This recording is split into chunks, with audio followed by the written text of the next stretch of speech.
Hello viewers, legal study 24.com এর পক্ষ থেকে আমি অ্যাডভোকেট আল মনসুর আপনাদের স্বাগত জানাচ্ছি। আজকে আপনাদের জানানোর চেষ্টা করব আপনার বিরুদ্ধে মিথ্যা মামলা হলে কি করবেন। ধরুন, অপরাধ না করার পরেও শত্রুতাবশত কেউ আপনার বিরুদ্ধে মিথ্যা মামলা দায়ের করলো। এটি শোনার পর আপনার মাথায় আকাশ ভেঙে পড়ল। ভাবছেন কি করবেন, কোথায় যাবেন, কার কাছে যাবেন। এর উত্তর হলো আইনি লড়াই চালিয়ে এই বিপদ থেকে রক্ষা পেতে পারেন। কোনো ধরনের মিথ্যা মামলা হওয়ার পর আপনাকে জানতে হবে মামলাটি কোথায় হয়েছে, থানায় নাকি আদালতে। এই বিষয়টি জানার পর আপনি আপনার আইনজীবীর মাধ্যমে আর্জি অথবা এজাহারের কপি তুলতে হবে। আর্জি বা এজাহারের কপি তোলার পর আইনজীবীর মাধ্যমে আপনি জানতে পারবেন ধারা বা অভিযোগটি জামিনযোগ্য কিনা।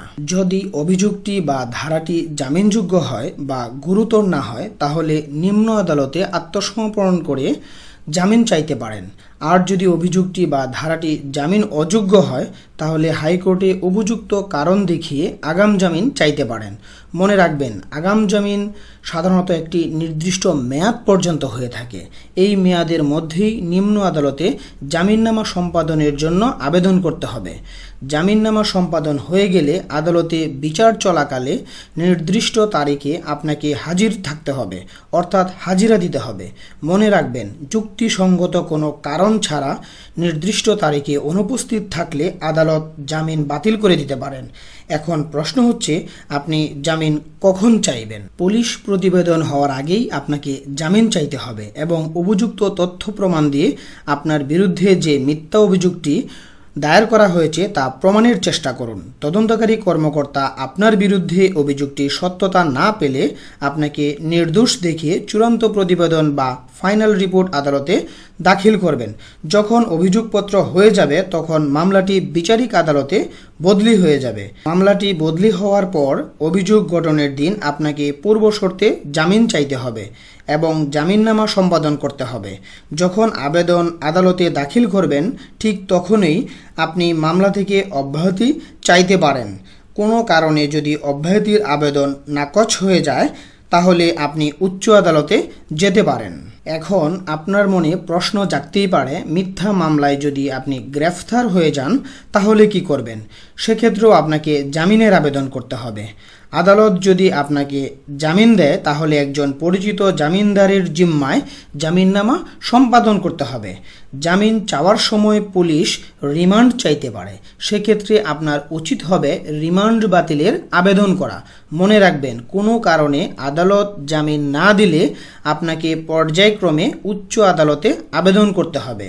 এখন মিথ্যা মামলাটি যদি সিআর মামলা হয়, অর্থাৎ আদালতে যদি মামলাটি করা হয়, তাহলে আদালত সমন দিতে পারেন বা গ্রেফতারি পরোয়ানাও জারি করতে পারেন। এক্ষেত্রে আপনাকে আত্মসমর্পণ করে জামিন চাইতে হবে।